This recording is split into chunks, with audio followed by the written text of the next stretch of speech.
제자들의 이제 그 오순절 성령 강림 경험은 뭐 굉장히 중요한 사건이었습니다. 신약 시대에. 예수님께서 이 지상 사업을 마치면서 제자들에게 하신 말씀 중에 이 말씀이 나오죠. 마태복음 28장 20절에 내가 너에게 분부한 모든 것을 가르쳐 지키게 하라. 볼지어다 내가 세상 끝날까지 너희와 항상 함께 있으리라. 예수님께서 이 말씀을 하시면서 무엇을 염두에 두고 하셨는지 혹시 기억하십니까? 내가 세상 끝날까지 너희와 항상 함께 있겠다고 이 말씀을 하실 때 예수님 뭘 염두에 두셨을까요? 성령을 염두에 두신 것입니다. 요한복음 14장 16절로 18절에 우리가 이미 한번 확인했던 말씀입니다만은 다시 한번 보겠습니다. 내가 아버지께 구하겠으니 그가 또 다른 보혜사를 너희에게 주사 영원토록 너희와 함께 있게 하시리니. 그러니까 내가 너희와 함께 영원히 있겠다고 한 그 말씀은 누가 대신 와서 함께 있겠다는 거예요. 보혜사 성령이 와서 너희와 함께 영원히 있겠다고 하는 것입니다. 저는 진리의 영이라 세상은 능히 저를 받지 못하나니 이는 저를 보지도 못하고 알지도 못함이라. 세상은 몰라요, 성령에 대해서. 그러나 너희는 저를 아나니 저는 너희와 함께 거하시며 또 너희 속에 계시겠습니다. 내가 너희를 고아와 같이 버려두지 아니하고 너희에게 오리라. 이건 재림이 아니고요. 성령께서 오시겠다는 거예요. 그래서 너희가 내가 하늘로 간 이후로는 성령과 함께 살라고 말씀하신 거예요. 오늘 우리가 종종 그 예수님 당시의 제자들은 참 좋았겠다.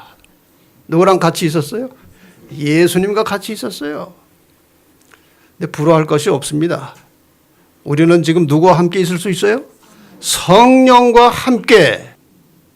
예수님 당시의 제자들이 예수님과 함께 있었던 것과 똑같은 원리로 오늘 우리는 성령과 함께 살 수 있는 것입니다. 그 당시보다 훨씬 유리한 것은 그 당시에는 예수님이 갈릴리에 계실 때에는 유다에 없었습니다. 거기만 계셨습니다. 갈릴리에만. 갈릴리에도 그 계신 그 공간에만 계셨어요. 그런데 오늘날 성령께서는 모든 사람과 동시에 항상 함께 할 수 있는 분이십니다. 그래서 내가 떠나가는 것이 너에게 더 유익이라고 말씀하셨습니다. 근데 예수님께서 하늘로 가시기 전에 다른 보혜사 성령께서 오실 것이라고 몇 차례 말씀은 하셨지만 사실 제자들은 예수님께서 돌아가시기 직전까지도 하나님의 사업에 동참할 준비가 되어 있지 않은 것처럼 보였습니다. 돌아가시기 직전에 목요일 날 밤에 저녁 시간에 가졌던 그 최후의 만찬 석상에서도 서로 누가 높으냐를 생각하고 있었으니까요. 서로 남의 발을 씻겨주지 않을 마음을 품고 있었기 때문에 전혀 주님의 사업에 적합하지 않은 사람들처럼 보였습니다. 자, 그 이후에 어떤 일이 벌어졌습니까? 제사장과 폭도들이 유다를 앞세워서 예수님을 잡으러 왔습니다. 그때 제자들이 다 어떻게 했어요? 예수를 버리고 도망가 버렸습니다. 참 의도도 없고 배은망덕하죠. 근데 두 사람은 그래도 재판받는 데까지 따라가는데 한 사람은 요한이고 한 사람은 베드로예요. 근데 요한은 이제 그 법정 안에까지 가까이 들어갔어요. 요한은 그 당시 꽤 고위층하고 친척 관계에 있었나 봐요. 그래서 이제 요즘 말로 그 백으로 그 안에까지 들어가는데 베드로는 이제 가까이 가지 못하고 좀 멀찌감치 이제 요한 덕분에 그 문 안에 문턱엔 들어갔는데 멀리서 보고 있었어요. 그 멀찌감치 예수의 재판받는 장면을 바라보다가 이제 뭐 아시는 대로 사건이 벌어진 것입니다. 세 번째에는 저가 예수님을 저주하며 맹세하여 가로되 내가 그 사람을 알지 못한다. 이렇게까지 제자들이 그야말로 오합지졸이었습니다. 그런데 이런 제자들이 나중에 어떻게 그렇게 목숨을 걸고 하나님의 복음 전파 사업에 충성하는 사람들 되었느냐 하는 것입니다. 무엇이 그들을 그렇게 만들었느냐 하는 거예요. 이것은 이 두 사건, 예수님의 죽음과 부활을 본 후에 제자들은 완전히 개벽했습니다. 뒤집어졌습니다. 죽는 것을 똑똑히 봤습니다. 십자가에서. 그런데 그분이 살아나셔서 나타나는 것입니다. 이때의 제자들은 예수님께서 그동안 하신 말씀들을 다 아주 파노라처럼 지나가면서 생각이 다 난 거예요. 야, 그때 하신 그 말씀이 이런 말씀이었구나. 바로 이것이었구나. 제자들은 완전히 바뀌었습니다. 그리고 예수님께서 하늘로 가시기 직전에 사도들에게 분부하십니다. 예루살렘 떠나지 말고 내게 들은 바 아버지의 약속하신 것을 기다려라. 요한은 물로 침례를 베풀었으나 너희는 몇 날이 못되어 성령으로 침례를 받으리라.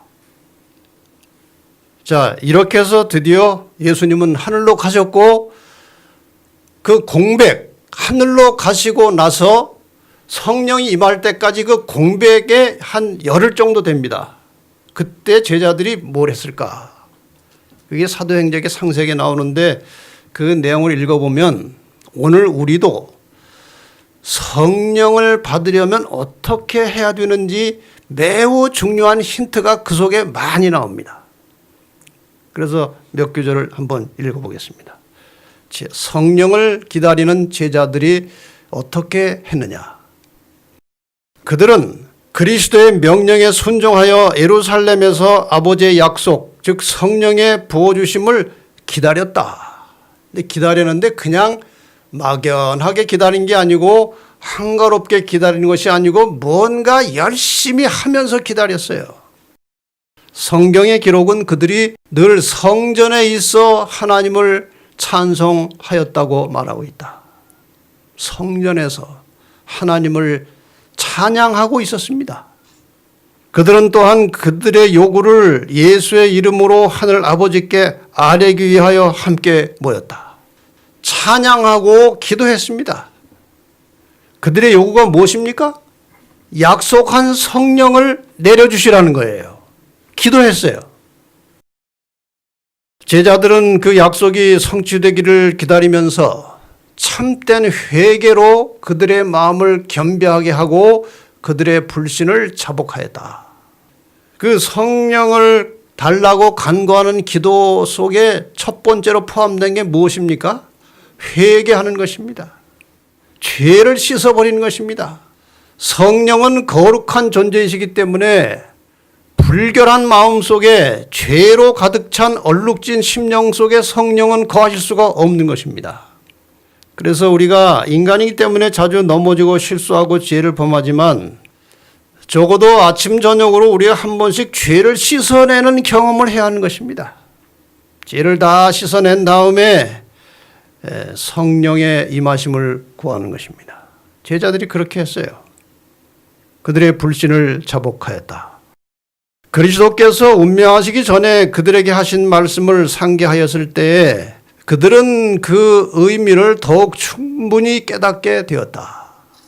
이제 예수님께서 가시고 나니까 그동안 잘 이해되지 않았던 말씀들이 잘 생각이 나면서 자꾸 깨달음이 오는 것입니다. 그거 누가 하시는 일입니까? 성령께서 하시는 일이에요. 기억에서 사라졌던 진리들이 그들의 마음에 다시 떠올랐다. 예수님께서 말씀하셨어요. 성령 그분이 내가 너희에게 말한 모든 것을 생각나게 하시리라고 그랬어요. 그런 것들이 다 떠오르는 것입니다. 그들은 이것들을 서로에게 되풀이 하였다. 그들은 구주를 오해한 자신들을 견책하였다. 우리가 그때 참 이렇게 했는데 참 왜 그랬는지 지금 생각하니까 우리는 참 한심했어, 그지? 이런 이야기 하는 거예요. 아마 요한이 그 얘기도 했을 거예요. 우리 어머니가 와가지고 하나님이 나라를 세우시면 우리 형제 둘을 하나는 우편에 하나는 좌편에 앉게 해달라고 했는데 참 미안하다고. 그때 철이 없었다고. 베드로가 아마 사과를 제일 많이 했을 거예요. 형제들 내가 참 성격이 급하고 그래가지고 나서기를 좋아하고 실수를 너무나 많이 했는데 특히 나는 참 그렇게 급한 성격도 있지만 좀 사람이 모자라가지고 예수를 3번씩이나 부인하고 참 내가 한심한 인간인데 참 후회된다고. 그런저런 이야기하면서 다 서로가 서로에게 그 잘못을 고하고 회개하고 서로 이렇게 화목해지는 그런 시간이 있었다는 것입니다. 그들이 그분의 순결하고 거룩한 생애를 명상할 때 만일 그들의 생애로 그리스도의 품성의 아름다움을 증거할 수만 있다면 이제 그분은 올라가셨지만 그분에 대해서 우리가 뭔가 증거할 수 있는 기회가 그분에 대해서 다른 사람에게 말할 수 있는 기회가 온다면 너무 힘들어서 하지 못할 수고나 너무 커서 못할 희생이 없다는 것을 느꼈다. 이게 무슨 말이에요? 목숨을 걸고라도 그분을 온 세상에 전하는 일에 내가 충성을 다하겠다는 그런 마음을 갖게 된 것입니다. 뭐 죽은들 어떠냐? 왜? 살 수 있으니까. 부활을 할 수 있으니까. 제자들은 사람들을 만나기에 적합하게 되도록 그리고 매일의 교제에서 죄인들을 그리스도께로 인도할 수 있는 말을 할 수 있도록 해달라고 매우 열렬하게 기도하였다. 여러분이 성령을 구할 때는요. 자기를 위해서 이기적으로 구하는 여지가 전혀 없는 것입니다.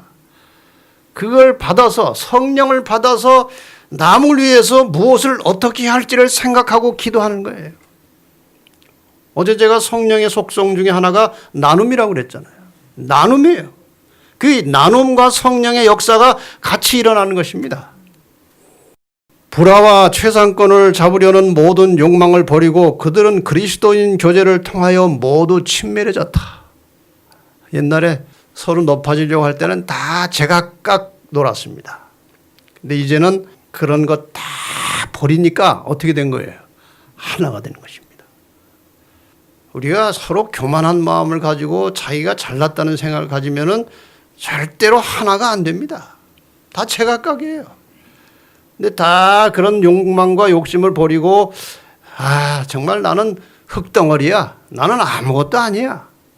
이런 마음을 갖게 될 때 그들이 하나가 되는 것입니다. 아주 친밀하게 되는 것입니다. 그 전에 그 서로 높아지려고 하고 서로 다투고 시기했던 것이 한심하게 느껴지는 것입니다. 야, 그때 우리가 왜 그랬을까?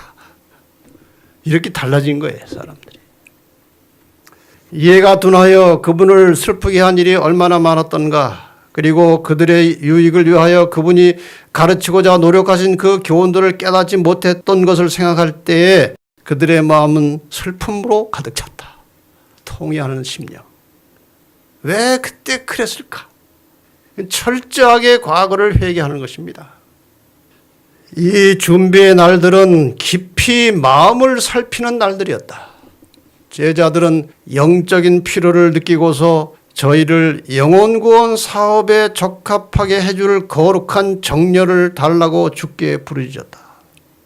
여러분, 이 제자들이 그 한 열흘간의 기간 동안에 성령을 기다리면서 했던 모든 이들의 태도와 정신은 오늘 우리의 것이 되어야 하는 것입니다.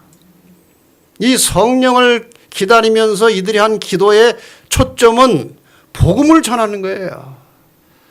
다른 사람을 위해서 자기를 희생하고 다른 사람에게 그리스도의 사랑과 복음을 전하는 그런 마음, 그런 정열, 그런 열정을 달라고 기도한 것입니다. 그들은 단순히 자신을 위한 축복을 구하지 않았다. 그들은 영혼 구원에 대한 부담에 눌려 있었다.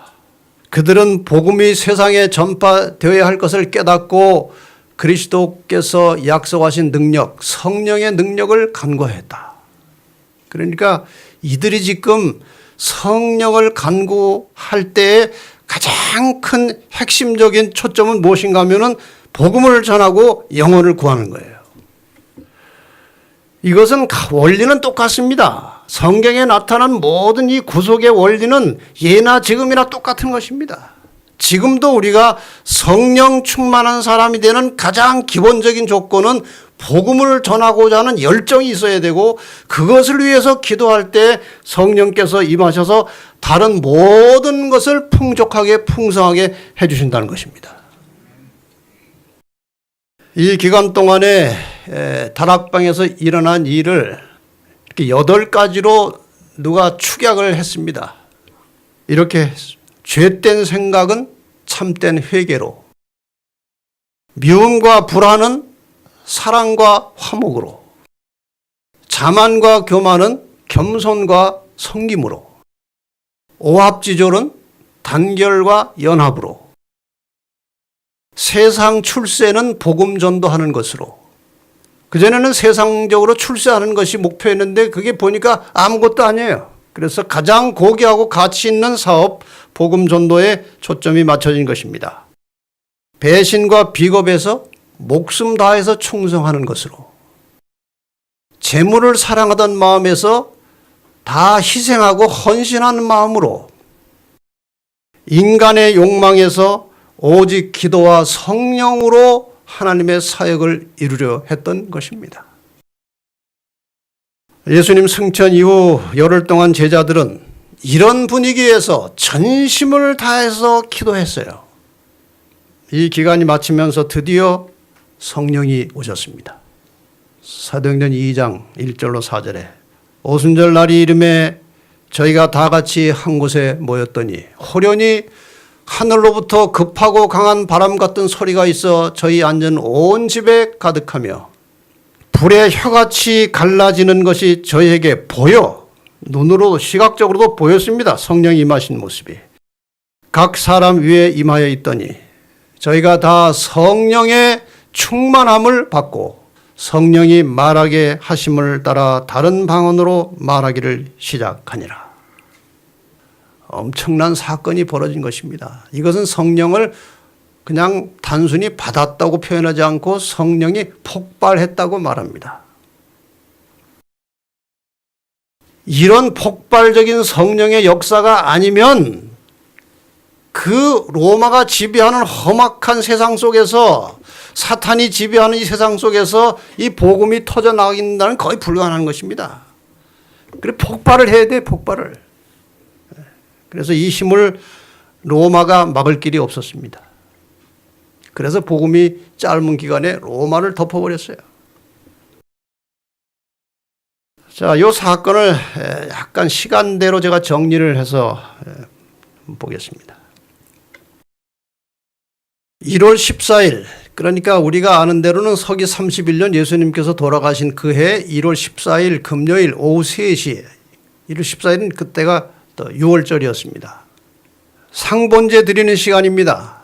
성소에서 제사장이 정규적인 예배, 오전 9시, 오후 3시, 상번제 드리는 시간, 오후 3시에 양 잡는 순간에 예수님께서 돌아가셨습니다.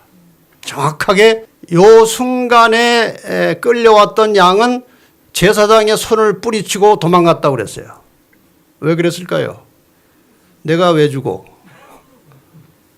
실체가 오셔서 지금 돌아가셨는데 내가 왜 주고? 하고 양이 도망갔다고 그랬어요.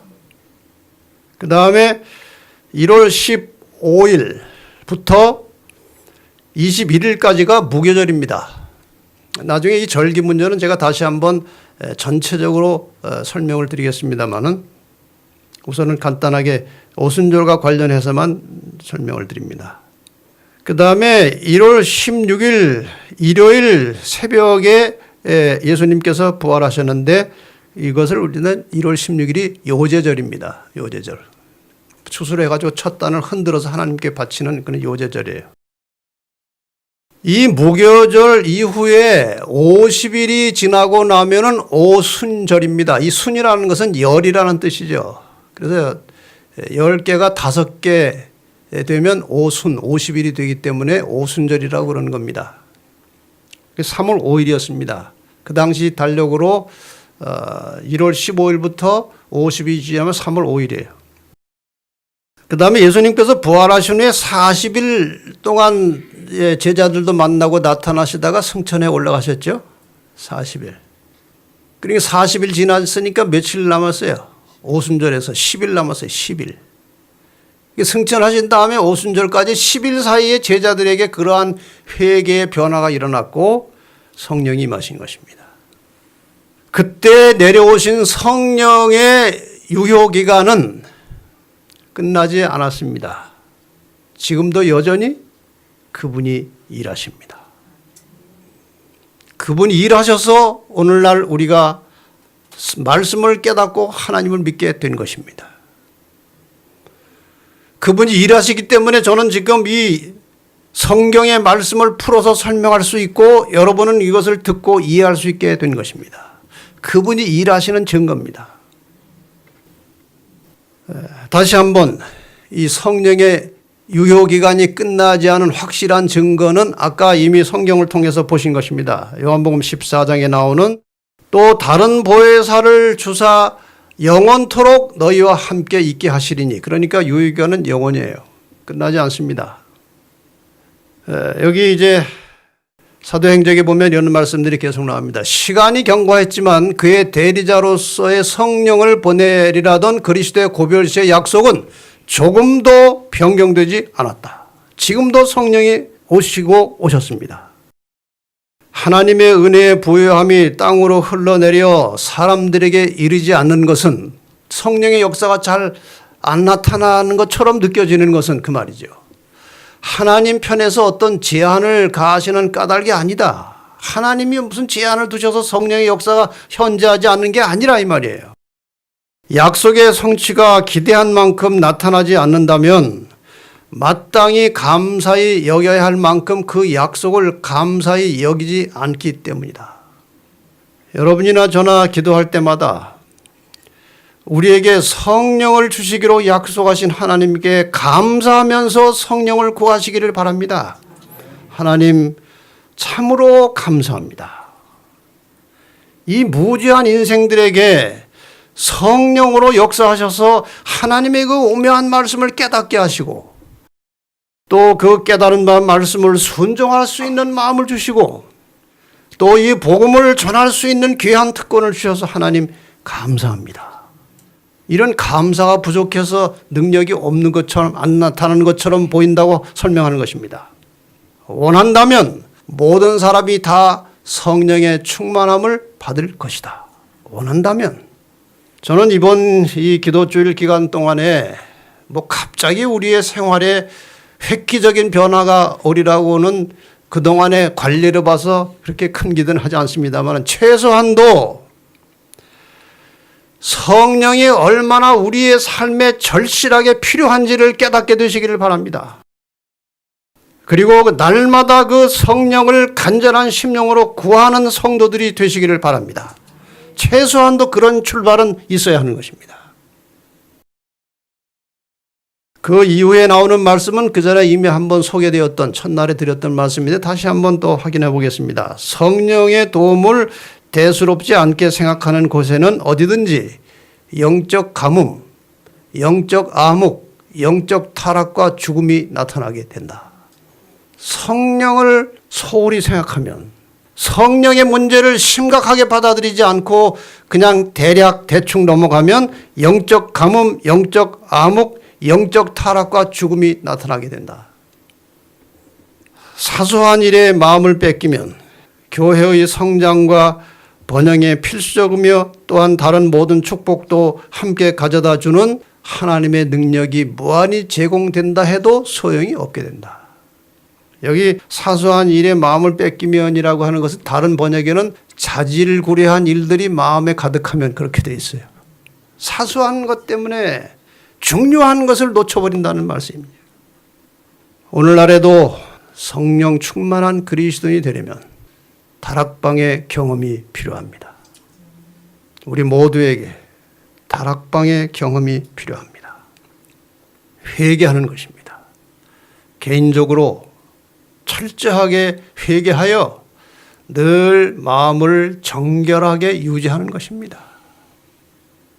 우리가 이렇게 살다 보면 이 부패한 마음 속에서 나오는 죄도 있고, 이런 죄는 없다 할지라도 혹시 이 세상 자체가 죄의 먼지로 가득 찼기 때문에 우리에게 묻어지는 죄가 있어요. 여러분, 흰 옷을 입고 밖에 어디 외출을 하고 나면요, 아무리 안 묻히려고 애를 써서 무슨 얼룩은 안 묻어도 뭐가 묻습니까? 먼지가 묻는 거예요. 이 죄악 세상 자체가 죄입니다. 그래서 이 죄악 세상에 사는 것 자체가 죄를 짓는 거예요. 그래서 우리는 날마다 샤워만 하지 말고 죄를 씻어야 하는 것입니다. 매일 죄를 씻어야 하는 거예요. 속에서 우러나온 죄, 밖에서 묻은 죄, 이거를 씻어내는 것입니다. 그리고 가족 간에, 성도들 간에 화목이 있어야 합니다. 불화는 그거는 100% 사탄의 정신입니다. 우리가 누군가와 불화하고 있다면 지금 사탄의 영이 우리를 지배하는 거예요. 사탄의 영이 지배하는 동안에는 성령이 같이 일할 수 없습니다. 화목, 이것은 매우 중요한 것입니다. 겸손, 자기를 낮추고 남을 섬기는 겸손한 마음이 있어야 됩니다. 왜냐하면 성령이 역사하면 큰 일들이 벌어지기 때문에 자칫 잘못하면 교만해져요. 자기를 낮추고 철저하게 겸손한 마음을 준비할 때에 성령께서 임하십니다. 그리고 연합이에요. 이 성령은 개별적으로도 역사하시지만 특별히 이 이른비 성령이 폭발되고 늦은비 성령이 폭발되는 것은 집단으로 임하는 것입니다. 그래서 이 연합된 교회에 성령께서 임하십니다. 연합된 교회. 다섯 번째, 전도, 복음을 전하고자 하는 열정, 선교적 열정을 가진 사람에게 성령이 임합니다. 이것이 기본이에요, 기본. 모든 다른 축복들이 있습니다만은 성경을 잘 이해하고 죄를 극복하고 여러 가지 성령의 역할이 있습니다만은 가장 근본적인 성령의 목적은 복음을 전하는 것입니다. 성령이 임하시면 너희가 권능을 받고 사마리아와 유대 온 사마리아 땅끝까지 이르러 내 증인이 되리라고 그랬어요. 이게 핵키 포인트예요. 선교 정신을 가지라는 것입니다. 그 다음에 자기를 희생하는 것입니다.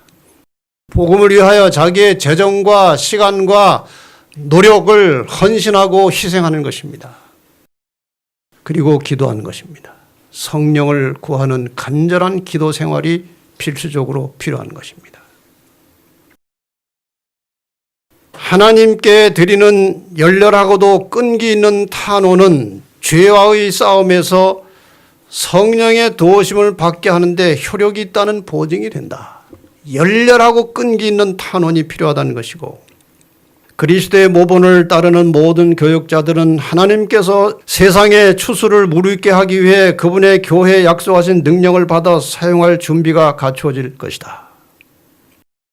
매일 아침 복음의 사신들이 주님 앞에 무릎을 꿇고 그분께 대한 헌신의 서약을 새롭게 할 때, 이 말씀을 잘 담아가시면 좋겠습니다. 매일 아침 복음의 사신들이 주님 앞에 무릎을 꿇고 그분께 대한 헌신의 서약을 새롭게 할 때 아침마다 새롭게 하라는 것이에요. 그리스도께서는 그들에게 소생케 하고 거룩하게 하는 능력과 함께 당신의 성령의 임재를 허락하실 것이다. 여러분, 아침마다 이 성령을 구하는 기도문을 기도하는 마음으로 정성스럽게 읽고 하나님께 간구하며 매달리시기 바랍니다. 그러면은 당신의 성령의 임재를 허락하실 것이다. 그들은 매일의 의무를 수행하기 위하여 나아갈 때에 눈에 보이지 않는 성령의 역사가 그들로 하나님의 동역자가 되게 하신다는 확신을 갖게 된다. 우리가 이렇게 살면요, 얼마나 기분 좋겠습니까? 여러분, 성령에 대해서 자꾸 연구하고 생각하고 기도하면요, 이상하게 마음이 편안해지고 자신감이 생기고 기쁨이 와요. 우리 한번 경험해 보시기를 바랍니다. 끝으로 드리는 말씀, 에베소 5장 18절. 오직 성령의 충만을 받으라. 이 말씀이 저와 여러분의 생활 속에 이루어지게 되기를 바라면서 말씀을 마치겠습니다. 사랑의 아버지, 오늘 이 저녁에 주님께서 우리 속에 임재하시기를 원하셔서 보내신 성령에 대하여 다시 한번 깊이 생각할 수 있는 시간을 주셔서 감사합니다. 우리의 지난날의 삶을 돌이켜보면 주님을 믿고 믿음은 있었지만 우리 속에 성령이 계시지 않았습니다. 육으로 살았습니다. 아버지시여, 우리의 이러한 잘못과 허물을 용서하시고 물과 성령으로 거듭난 하나님의 자녀로서 삶의 순간순간 육으로 살지 아니하고 성령의 능력으로 살아가는 영의 사람들이 되게 하여 주시옵소서.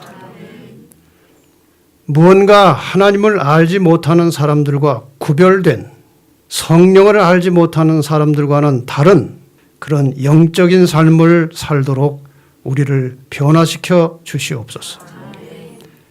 날마다 열렬히 간절히 부지런히 성령을 구하는 기도와 함께 하루를 시작하게 하시고 하루 종일 삶의 순간순간마다 성령께 구하고 교제하고 동행함으로 우리의 모든 생활이 주님께서 원하시는 성숙한 그리스도인의 영적 삶이 되도록 우리를 변화시켜 주시옵소서. 한 주간 동안 계속해서 우리가 가르쳐 주신 성령에 대하여 말씀을 찾고 공부하고 깨닫고 실천하기를 원합니다. 한 주간 내내 함께 하시고 시험에 들지 않도록 지켜주시고 이 한 주간의 집회를 통해서 우리의 개인과 가정과 교회에 새로운 성령의 바람이 일어나게 하여 주시옵소서. 예수님의 이름으로 간절히 기도합니다.